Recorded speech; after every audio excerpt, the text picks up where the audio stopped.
Nuevo bloque de redacción abierta con el diario del lunes. Estamos analizando el panorama político-económico. Recién escuchamos a la referente de Barrios de Pie. Vamos a seguir hablando sobre la realidad económica nacional y local. Lo vamos a recibir en nuestro estudio al economista Diego de Aquino. ¿Cómo le va? Buenas noches. Buenas noches. ¿Cómo está usted?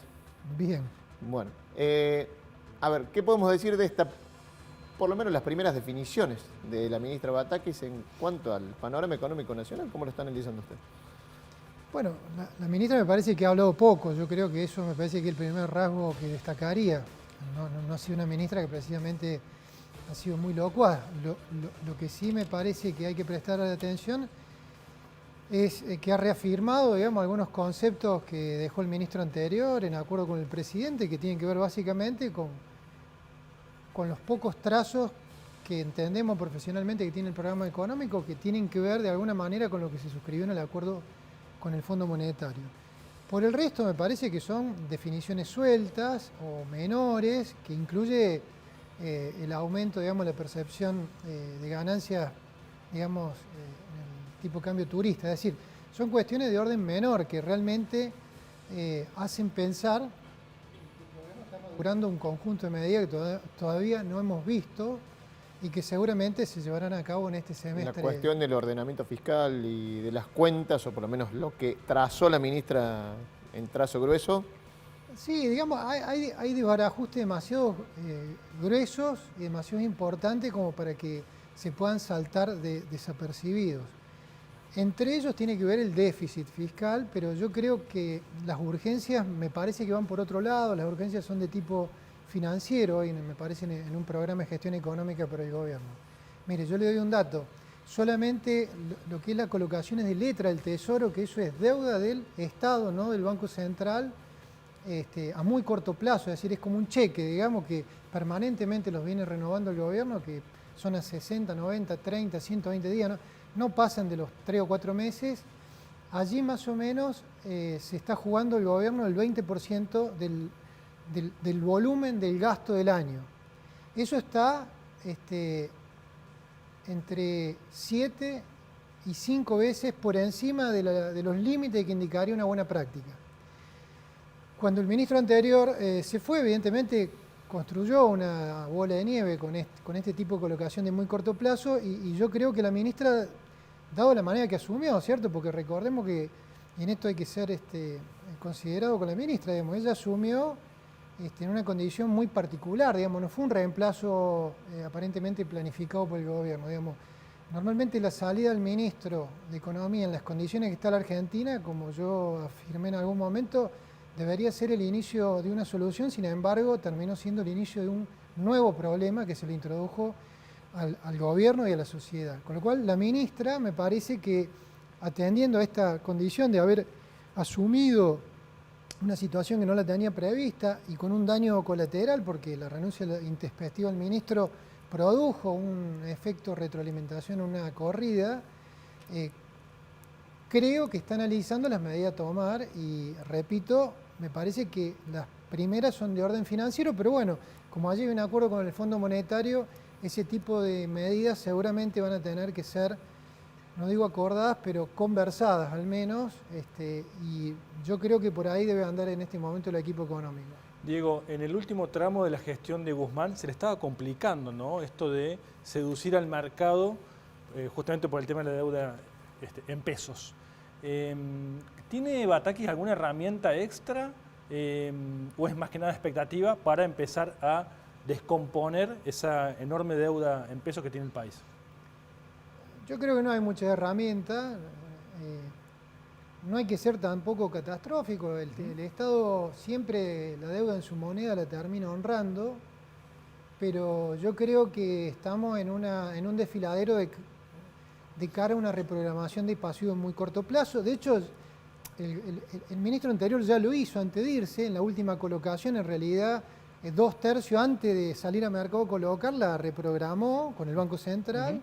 Y en esta última colocación del gobierno y la primera con la ministra nueva también volvió a ocurrir, es decir, hay primero una reprogramación con inversores con los cuales se puede dialogar y luego de una salida de mercado para poder completar la cola.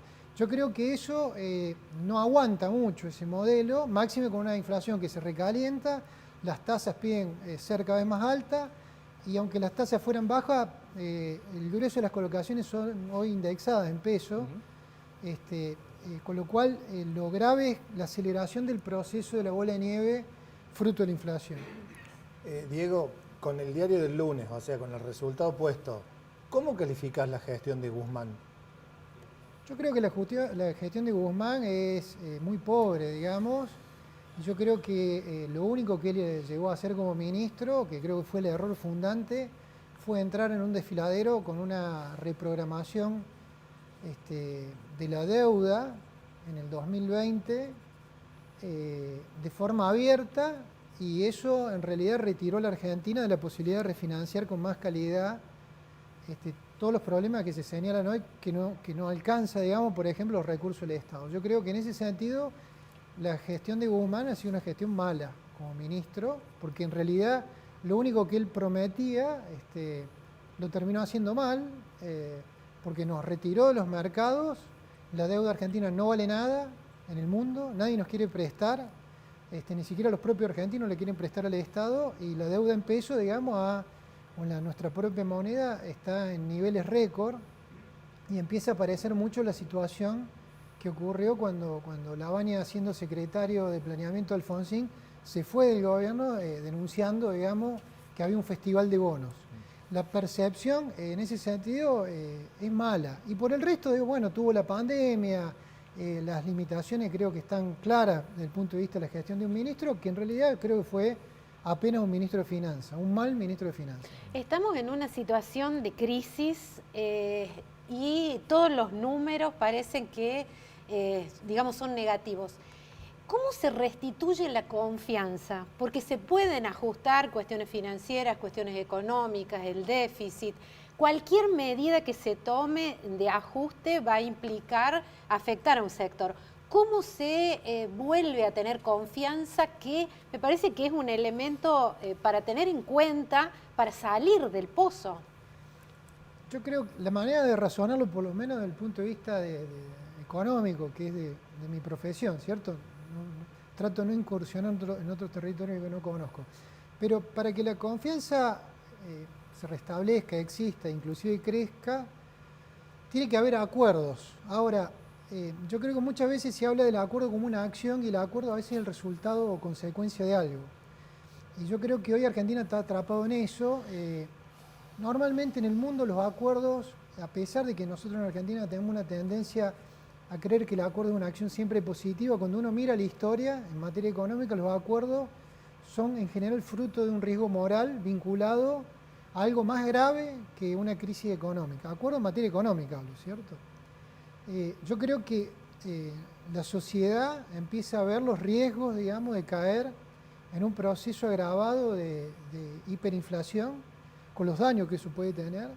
Creo que la clase dirigente ha empezado a tomar nota, que es la que primero debería tomar nota, y creo que eso empieza a instalar un riesgo moral, máximo con el registro argentino que tenemos, de haberlo sufrido en otras etapas de la vida, inclusive de quienes estamos todavía, digamos, en este planeta, digamos, no es fruto de otras generaciones, y yo creo que eso puede cooperar, digamos, para que pueda ocurrir, digamos, una consecuencia positiva, que sí sería un acuerdo. Sin acuerdo es imposible que se pueda regentear un tercio, un cuarto, el 40% de la riqueza nacional, que es lo que administra el Estado. El Estado, sabemos, en democracia se llega con el voto, con las preferencias de la gente.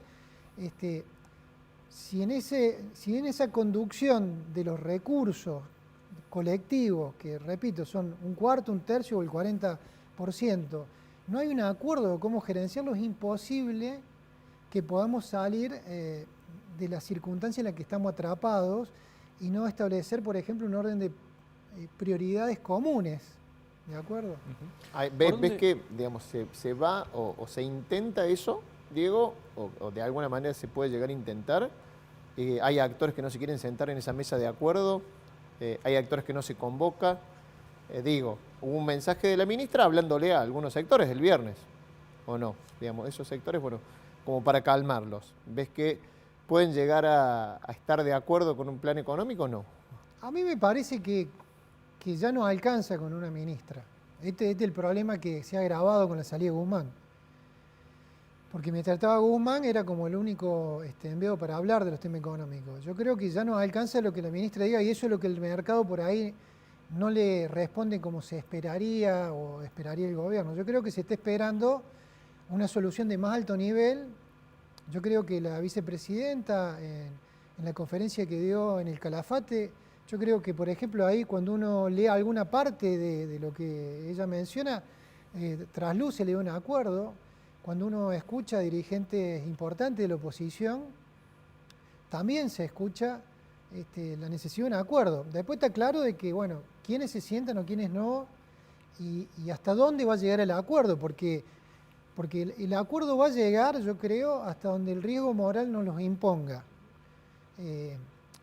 Es como alguien que se asusta con la salud, digamos, es decir, logra recordar con su entorno y consigo mismo hasta el riesgo en que se puso su salud. Entonces digo, yo creo que eso todavía no está meta acordado, sería.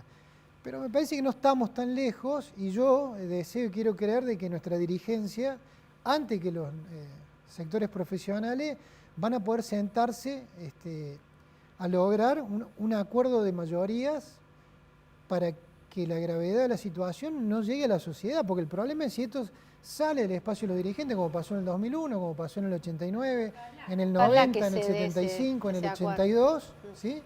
Si pasa a la sociedad, ahí pasamos a tener otro tipo de problema, porque ya no es de orden económico, sino que es de orden de acuerdo colectivo cotidiano. Diego, dijiste al principio que el gobierno está preparando una serie de medidas que todavía no mostraron. ¿Qué te imaginas? ¿Qué estás pensando cuando ves eso? ¿Qué podemos esperar, no? Sí, yo digo esto, lo digo sin conocer los detalles, pero digo, mirando un poco los números, como se dice, creo que le deben estar prestando mucha atención a la reprogramación de pasivos del Tesoro en muy corto plazo, que son básicamente lo que está alrededor de las letras. Básicamente dice que está muy preocupada la ministra Batakis, eso ¿no? está Con entre esa herencia. 5 y 7 veces arriba de lo que debería estar. Es decir, lo normal debería ser 3 puntos el gasto y está en 20, digamos. Okay, ¿Está bien? Como un techo podría ser 5 y está en 20.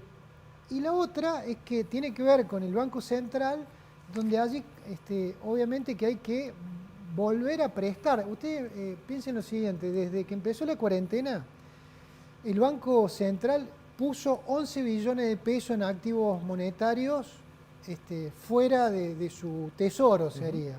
De esos 11 billones, con 12 ceros, billones, millones de millones, el crédito privado aumentó 3 billones 300, 3 billones 200. Es decir, más de 7 billones y medio, 7 millones de millones y medio. Ya nos mareamos con ya eso. está mareado, Cero. pero desde el 2020, de marzo hasta hoy, eso quedaron para financiar al Estado. Es decir, todo lo que se emite va a financiar al Estado, no financia la actividad privada. O sea, el 70% no está financiando actividad productiva. La actividad productiva no se está financiando, lo único que hay es una refinanciación de lo que había.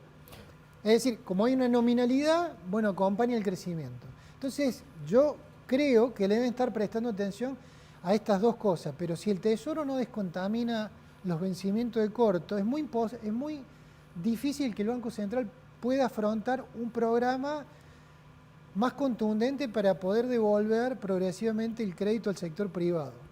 Diego de Aquino, muchas gracias por Gracias estar aquí en el piso de Redacción Abierta. Nos vamos a una nueva pausa y en el próximo bloque hablamos sobre el mercado inmobiliario en Córdoba. Pausa y ya venimos.